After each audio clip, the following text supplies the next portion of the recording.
Hello everyone, this is the single phase cycloconverter power circuit. What is meant by cycloconverter? Cycloconverter is a converter that converts AC voltage of one frequency to another frequency without any DC link. So now objective of the experiment is to verify the operation of single phase cycloconverter with R load and to plot the output and input waveforms. Now coming to the apparatus, single phase center type transformer, single phase cycloconverter, firing circuit, rheostat.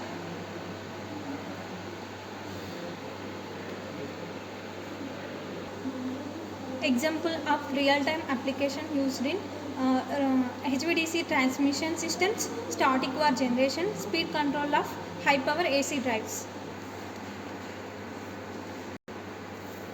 So coming to the operation of R load, during the first half cycle, when point A is positive with respect to O, T1 is in conducting mode and it is triggered at omega T is equals to alpha. Therefore, the current flows through positive point A, T1, load and negative O. And in the negative half cycle, when B point is positive with respect to the point O, T1 is automatically turned off due to natural commutation. Therefore, T2 will be triggered at omega T is equals to pi plus alpha. So in this condition, the current flows through B, T2, load and O point.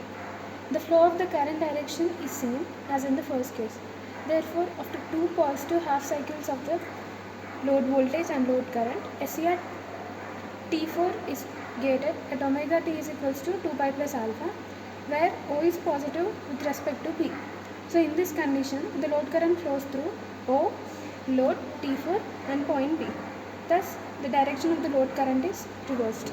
Therefore, in the next half cycle, when O is positive with respect to A, omega T is equals to 3 phi, T4 will be turned off due to the natural commutation, and at omega T is equals to 3 pi plus alpha, the T3 is triggered.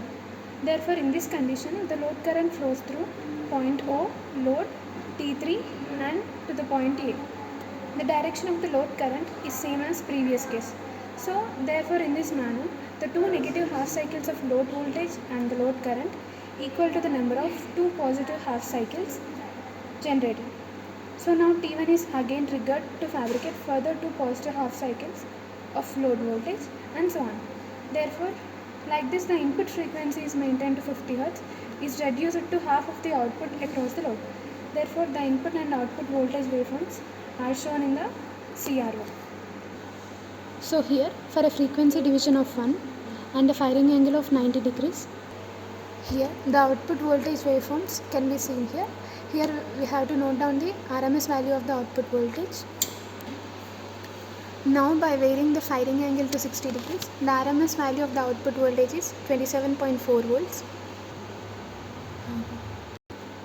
So here for a frequency division of 2 and a firing angle of 90 degrees, the output voltage waveform is, the RMS voltage is 21.4 volts. Now therefore repeat the above process from step 3.